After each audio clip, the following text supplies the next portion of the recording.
How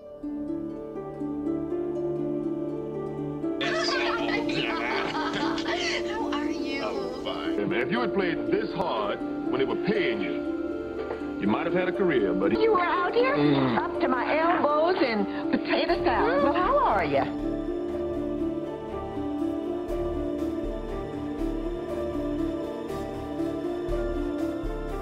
I have a son who's out there somewhere with nobody to look after him. And still...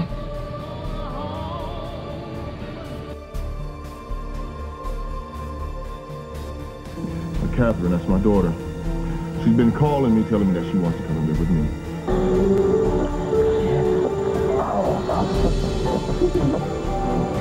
Daddy, I thought this was supposed to be our time together. Will you wait a minute? This is what I've always wanted. Yeah, nice, elegant dining, great ambiance, great view, good music.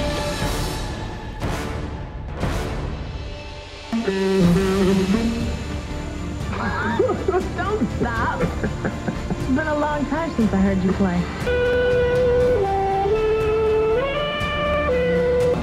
Jilly and I are engaged.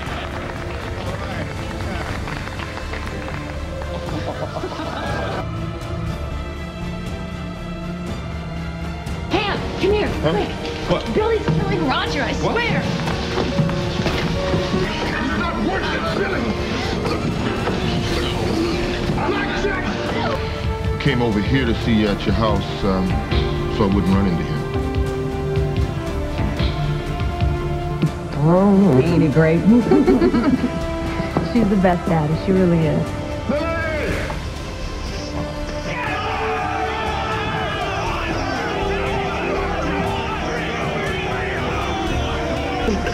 The Speedsmobile. Yes. Frank, tracked it down for me. Hey, bro.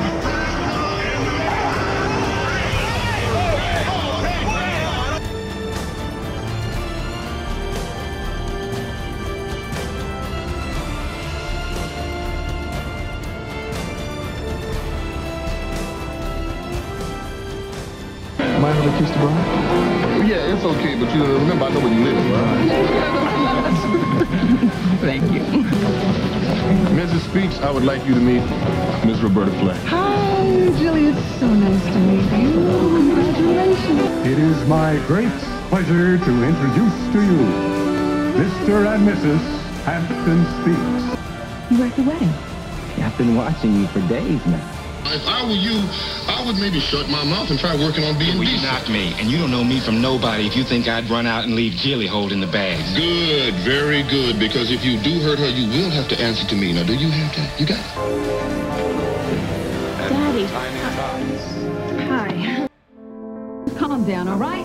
Tell me what happened. Business as usual, big sister. Your little brother screwed up again. How about for David? You have been like a father to me. And I really appreciate that. You surely were, Jilly, and so is your brother, David. You see, I know the whole story, not just part of it. Can you account for the time that you spent in the Oklahoma State Penitentiary from 1948 to 1949? Hamp, I know you're angry. Good, good. Because you just can't be as out of touch with reality as you seem to be. You really can't be asking me to choose between my job and my marriage? Yeah, that's exactly what I'm asking you to do. Definitely what she was doing. She's not stupid. She's ambitious. The way I see it, Roger promised to make her a star. She bought into that. Did do it, didn't you? Yes, Yes? I did. All right. Brother David went over to Davenport's office and shot the man dead. Look, you're a damn liar, Thorpe. You know, I feel like I've been living with a stranger. And I don't want to live with a stranger anymore.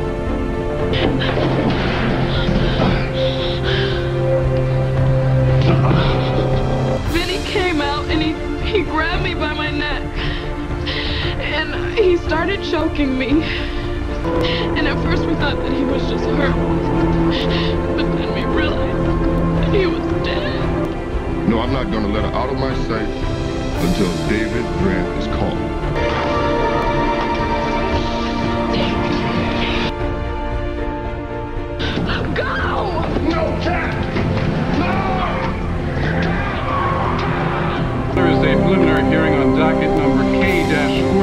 Sue, what did she tell him? Not very much at first. I think she was in shock.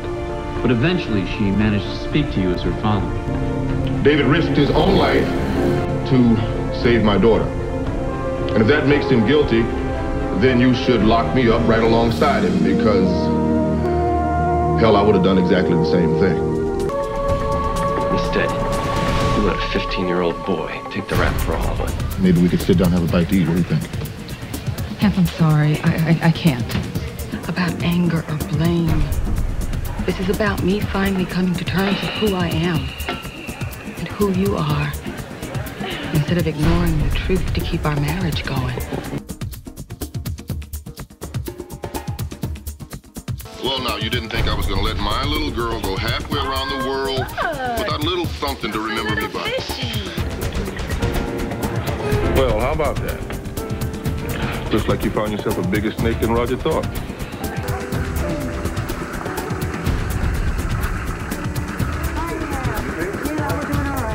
Maybe you could donate, you know, those blankets to the shelter for the burn victims down in Fifth Street. Champagne, just to kind of cool everybody off. Compliments the house.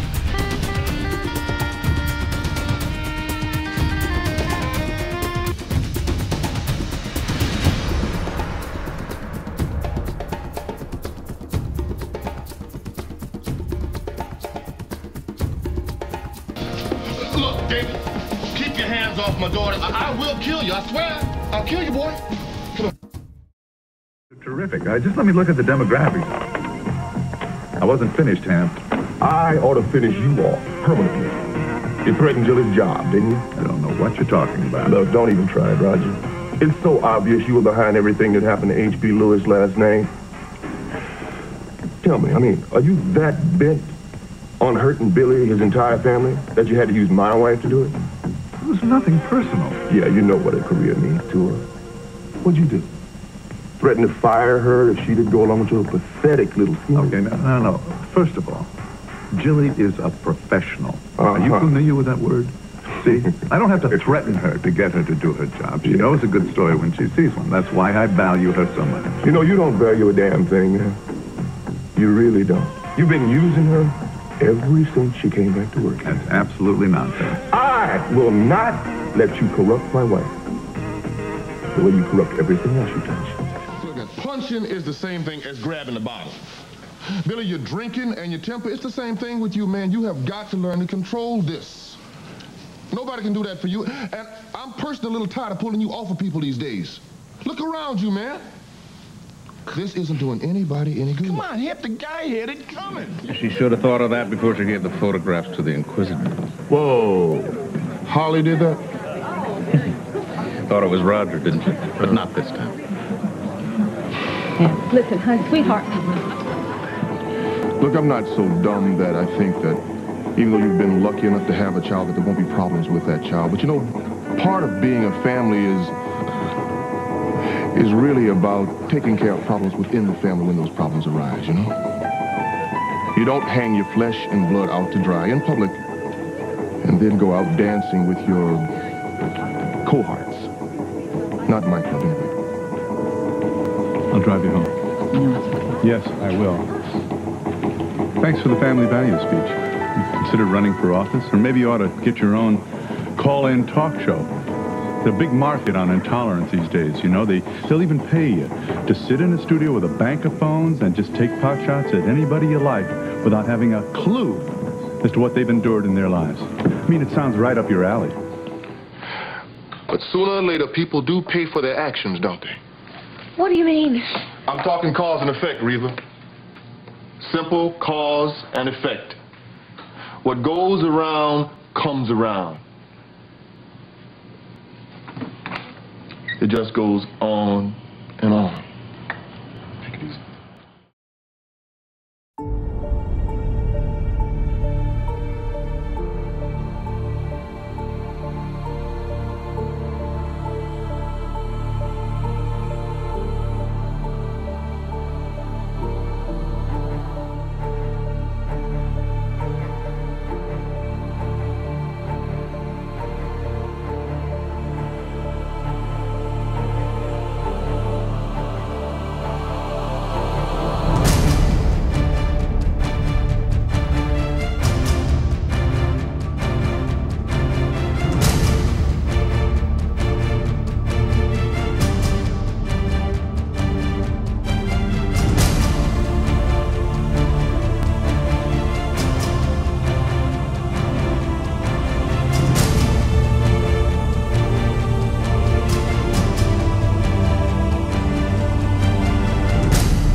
sorry if I disappointed you. But I gotta tell you, I'm a little disappointed in you, too. Why? Because you need me to be perfect so much. I don't know where you got the idea that I need you to be perfect. I don't. I just need you to be the Julie that I married. That's why sometimes I'd like to rip your head off, jump down your throat, and tap dance on your tonsils, but I'm going to try and control my temper from now on. That is what we talked about, right, baby? Hey, I'll try to control my big mouth. That's fair enough. So what's it gonna be? If Kat wants to see you, the two of you want to see each other, I won't stand in your way. Thank you, Daddy. He's dying to grab something to eat. And when I got to the door, the owner steps in and goes, hey, boy, not you. Not you, not in here. And all of a sudden, I hear this loud, thundering, threatening voice, like piercing the heavens, you know? And it's my man, Billy Lewis. He said, if he ain't eating, ain't nobody eating. And the whole team, everybody was just split, right? The whole damn team walked out. So, to my best friend in the whole world, who's always been there for me, Billy Lewis, have a good time on this new wedding thing. I love you, bro. I love you.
Oh, Ham, could you deliver a message to Roger for me if he should come back to the table before I get back? Tell him I've gone off to run an errand. I don't take messages to Roger Thorpe. Oh, well, if you change your mind, he's out there with your wife.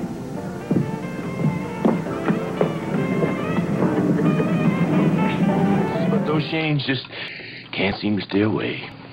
You sure it's not the other way around? You always do this. What is that? You always get real quiet when you got a whole lot to say. Straight up, Fletcher. You saved the 50 cents analysis for somebody else, okay? Fine. Talk to me however you want. But you were pretty rough on Jilly back there. There's nothing in the world that I hate worse than seeing you cry. And nothing's gonna ever change with that. It'll always be that way, so you put a smile on your face, keep your head up, and have a wonderful trip, all right? Yeah. Thank you, Daddy. I love you. Oh, I love you.